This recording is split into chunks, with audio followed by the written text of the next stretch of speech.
The Miraculous floating airport superstructures. Long before Dubai began dumping massive amounts of earth into the sea to create its famed artificial islands, the Japanese were already miles ahead. Kansai International Airport in Japan, which opened in 1994, quickly became an engineering marvel.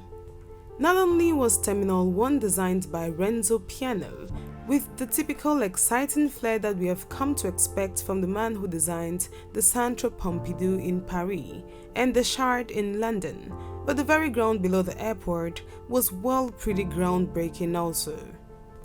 Kansai Airport completely redefined what's possible, and there have been several projects that have followed suit, most notably Hong Kong International Airport, which was built on reclaimed land on the island of Chep Lap Kok. But Kansai Airport has a problem, and quite a problem at that. The weight of the island and the airport above it is compressing the seabed silt, meaning the island is sinking. By 1999, just 5 years after its opening, the island had already sunk by 8.2 meters, around 25% more than had been expected. With this in mind, the future of this engineering wonder isn't exactly clear. This is an artificial island measuring 4 kilometers long and 2.5 kilometers wide that currently services roughly 25 million passengers each year. And to top it all off, it's built in one of the world's most volatile regions for natural disasters, where earthquakes and typhoons are a frequent part of life. This artificial island that was created purposely for the airport remains the second largest man-made island on Earth. Before we move on, if you're new to our channel, welcome. Be sure to subscribe and turn notifications so you don't miss any of our amazing videos. Before Kansai, no one had ever built an island in water so deep or so far from land. From steel girders to workers' lunches, everything had to be transported to the construction sites by boat. To create the island, work crews had to move 750 million cubic feet of earthbound, a million steel columns, into the ocean floor and labor over 10 million man-hours.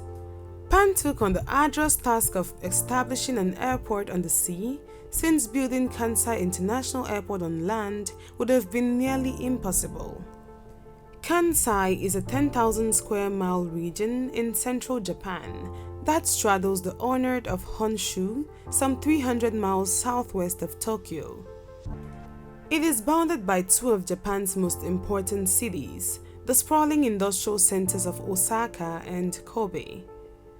In the 1960s, Kansai cities were losing ground in Japan's imports and exports. To compete with Tokyo Kansai needed a new international airport. This airport was critical not only for Kansai but also for the entire Japanese economy. Prior to the Kansai airport, manufacturing companies in Kansai had to send their cargo all the way to Tokyo to be shipped out of the country, which was inconvenient, necessitating the creation of the Kansai International Airport. Its realization. In 1988, Renzo Piano won a design contest to create Terminal 1 at the Kansai Airport. To this day, it remains the longest airport terminal in the world at 1.7 kilometers in length and includes 42 boarding gates.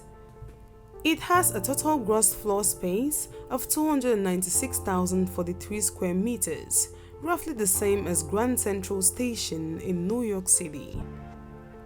Construction on the terminals began in 1991, with Renzo Piano's beautiful design quickly taking shape. In an attempt to try and cut costs, the local government attempted to convince Piano to reduce the length of the terminal, something he rejected outright. The Kansai airport also had to satisfy two specific requirements. From a technical point of view, it had to meet the strict local earthquake and tsunami safety regulations. From an operational point of view, it had to be capable of receiving up to 100,000 passengers per day. In fact, the Kansai International Airport is situated on an artificial island in Osaka Bay, 40 kilometers southwest of the city and 5 kilometers off the coast, which was specifically built to accommodate the structure. The 4.37 by 1.25 kilometer island was constructed over a period of 5 years. The fact that the runways would be located entirely at the sea meant that the airport could be kept operational 24 hours a day. It would thus become a major transit route for traffic to Japan, Southeast Asia, and Australia. The island is connected to the mainland by a 3.75 kilometer long two-level bridge. The upper level contains a roadway, while the lower level contains 2 independent railway lines. The platform represents a great feat of civil engineering. It rests upon more than 1 million support columns, which delve 20 meters into the sea and 20 meters into a muddy layer, before being driven an additional 40 meters into the rock below. The fact that the muddy layer continues to settle at an irregular rate also had to be taken into account. A rather complex solution was required in order to address this problem. A series of spatial sensors are used to detect when the mud has settled to a point that exceeds the foreseen maximum tolerance of 10 millimeters. Each column is equipped with a calibration system, which employs the use of extremely powerful hydraulic jacks.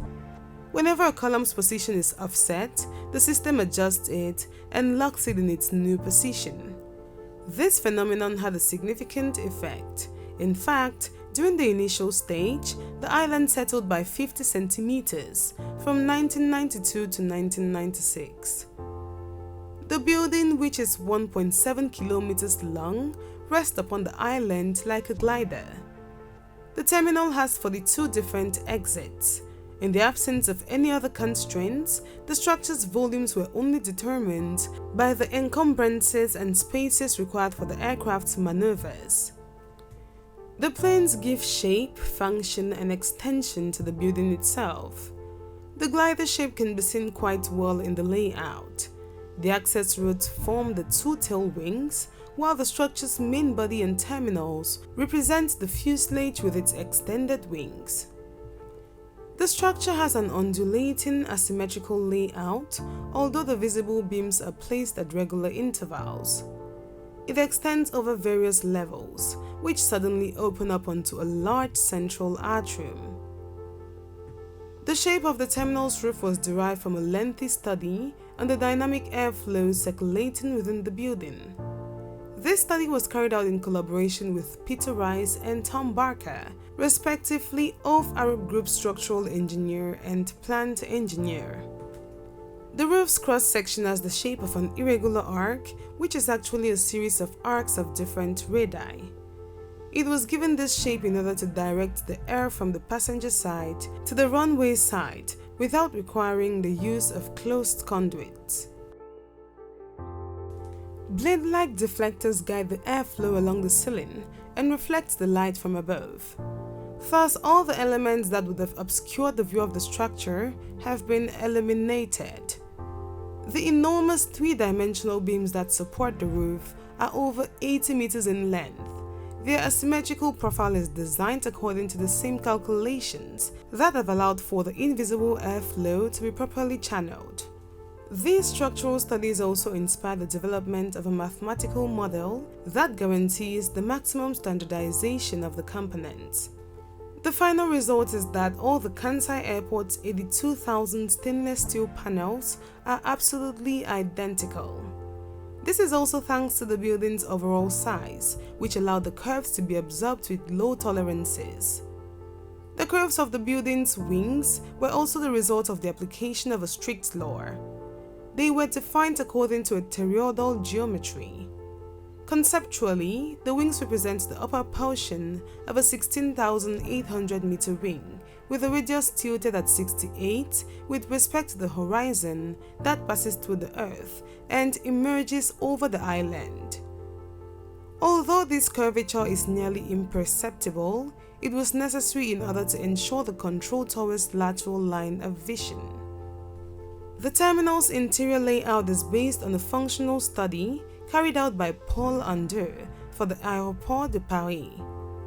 The main body of the building that receives the passengers is taller towards the runway side, 20 meters at one end and just 6 at the other.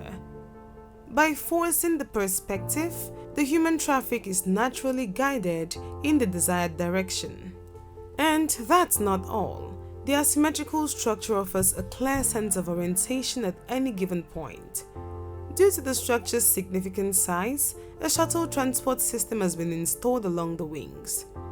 And lastly, the airport's construction took 38 months and involved an average of 6,000 workers and 10,000 during peak construction periods.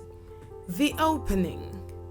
The airport was officially inaugurated in June 1994 and was opened to air traffic on September 4th of the same year. And while it certainly proved a success in terms of passenger numbers, it has consistently struggled financially, reportedly losing $560 million in interest every year. Its high landing fees, thought to be close to $10,000 for a 747 back in the 90s, and was the highest of any airport in the world, kept many airlines away. This, along with excessive terminal rent, which had been hiked to try and offset the huge cost, and hefty utility bills, meant that the new airport quickly found itself in the red. However, while money was certainly a factor in the early days, it was quickly replaced by a much larger realization, a sinking feeling, if you will. Yep, that's right, the island was sinking at a much faster pace than first envisioned. By 1990, even before the terminals had been built, the ground beneath the airport had fallen by 8.2 meters. And those brightly optimistic predictions made years before were starting to look not only foolish, but dangerously so. To combat this, another 3.5 meters of earth was added to build up the seawall even further, costing $150 million, which is about $313 million today. While the runways were constructed using asphalt rather than concrete to prevent them from cracking in the event of the ground moving slightly. But this hasn't stopped the island from sinking, rather just slowed it down. The sink rate fell from 50 centimeters a year in 1994 to 7 centimeters a year in 2008, a rate that Japanese authorities claim is manageable. Extension. Building an extension on an island that is already sinking sounds like a peculiar thing to do, but hey, what do I know? With the airport reaching its capacity during peak hours and a Phase 2 addition already planned out, work began in 1999. A second island was added, slightly larger than the first, at 1,322 acres, and was completed in 2007 to provide an extra runway for the airport. This was principally done with the IAAF World Athletics Championships in Osaka in 2007 in mind, and expanded the airport size to its current 2,600 acres, around 3 times the size of Central Park in New York. There are plans to build a new cargo terminal on the new island, but these seem to have been postponed indefinitely by the Japanese government as a way of cutting costs. It's thought that by 2008, total costs including land reclamation, terminals, runways and emergency extras to stop the whole thing from disappearing below the waves added up to a whopping $20 billion, making it one of the most expensive civil engineering projects of all time. Thanks for watching, and this concludes the Miraculous floating airport in Japan. If you enjoyed the video, please like, comment, and also share it with your friends.